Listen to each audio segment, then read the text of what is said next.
အားလုံးလည်းမင်္ဂလာပါကျွန်တော်တို့ထပ်ပြီးတော့ဒီရုံးမှာစာအုပ်ရေးမိတ်ဆက်ပွဲက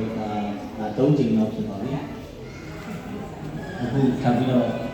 ပြန်ပြီးတော့ဆွေးနွေးကြတာပေါ့နော်ကျွန်တော်တို့ကတော့ဘယ်လိုလဲပြောရီဆက်ပါလို့ဆောင်ကြလို့ပြောနေတာပဲကျွန်တော်လည်းဒီရုံးကိုရောက်တာဒီလနဲ့ဆိုကျွန်တော်6လရှိပါပြီဒီထက်ကကျွန်တော်တို့အသက်ကိုကြီးနေတဲ့တကယ်စာရေးဆရာမကြီးနဲ့ဆုံးဖြတ်ပြရတဲ့အတွက်ကျွန်တော်လည်းနိုင်ပုံယူဝမ်းသာနေပါတယ်ဆရာမကြီးတမင်းမျိုးကတော့ကျွန်တော်တို့ဒီကြောက်တရားရဲ့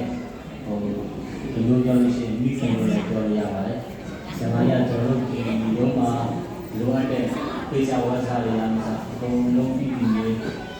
ပ်ပြီးပါတယ်ကျွန်တော်တို့ဘာလို့ဒီကုညီဆောင်ရွက်ပြီးတဲ့ဆရာမကြီးပါဆရာမကြီးလည်းကျေးဇူးတင်ပါတယ်ပြီးတော့ဒီအတဲရောက်လာကြတဲ့ဆရာကြီးဆရာမကြီးလည်းတတိထားမိမယ်လို့ပြောပြပါရတာပါလဲဆိုတော့ကျွန်တော်တို့ရုံးမှာပေါ့နော်ဒီဒီဖြစ်ရဲ့အရေးအကြီးတဲ့ဆရာနည်းနည်းစီပို့ပြီးတော့ထားပါတင်တက်လာလို့တတိထားမိမှာဘာလဲဆိုကျွန်တော်တို့ဒီနောက်ကဒီလက်ကလေးရဆရာစောဘူးနိုင်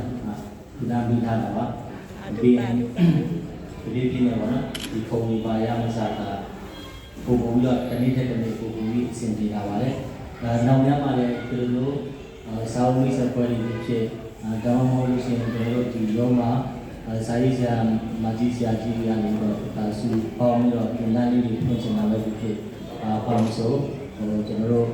ဒီအရောင်ပေးကိမဲ့နိုင်ငံရေးအရောင်ပေးကိမဲ့ဟာတွေဆိုရင်ပေါင်းဆိုကျွန်တော်တို့လုပ်ကုန်ပြထားပါတယ်ဒါပြီးဆောင်ရွက်လို့ရပါတယ်ဆိုတဲ့ဟာလည်းကျွန်တော်ဒီလက်စာလေးဒီမှာဒီပြီးကြောင်းကြလိုပါတယ်ပြီးတော့